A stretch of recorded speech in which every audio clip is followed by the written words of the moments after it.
وہ اوقات و لمحات کہ جن کے بارے میں قرآن و حدیث میں بطور خاص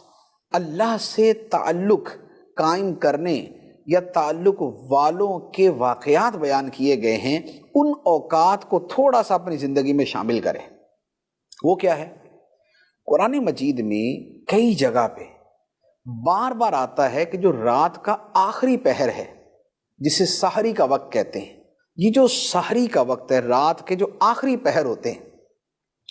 یہ وہ تنہائی کے اور خلوت کے لمحات ہوتے ہیں۔ اسی طرح جو آدھی رات کا وقت ہے، اس کے بارے میں حدیث مبارک میں فرمایا گیا کہ جب آدھی رات کا وقت ہوتا ہے تو اللہ تعالیٰ اپنی شان کے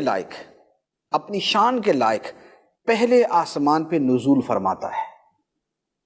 پہلے آسمان پہ اپنی شان کے لائق وہ جلوہ فرماتا ہے، اس کی رحمت ہے، اس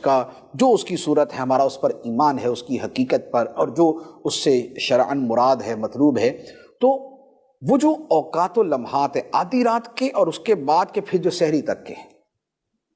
یہ وہ اوقات ہیں کہ جو خلوت کے، جو روحانیت کے،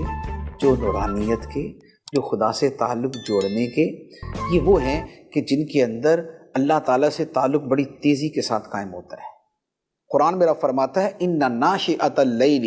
هِيَ أَشَدُّ وَطْئًا وَأَقْوَمُ قِيلًا، فرمایا بے شک رات کا اٹھنا، رات میں اٹھ کے عبادت کرنا، یہ نفس پہ بڑا بوجھل ہے، اور اس وقت بات خوب سیدھی نکلتی ہے، وہ زبان سے نکلتی ہے اور وہ دل میں آتی ہے۔ تو یہ جو رات کا اٹھنا ہے یہ بڑا شاندار ہے۔ تو لہذا یہ جو اوقات ہیں، ان اوقات کو اگر تھوڑا سا کوئی آدمی جو ہے وہ اپنی زندگی میں شامل کر لے کہ اس وقت رب کو یاد کرنا ہے، اس وقت ہم نے نوافل پڑھنے ہیں، اس وقت ہم نے تلاوت کرنی ہے، تو یقین کیجئے کہ اس کے دل کی دنیا بڑی تیزی کے ساتھ بدلنا شروع ہو جائے گی۔ اسی طرح جو فجر کا وقت ہوتا ہے، فجر کے وقت میں خود رب فرماتا ہے کہ اس وقت کا بطور خاص خیال کرو، وقرآن الفجر،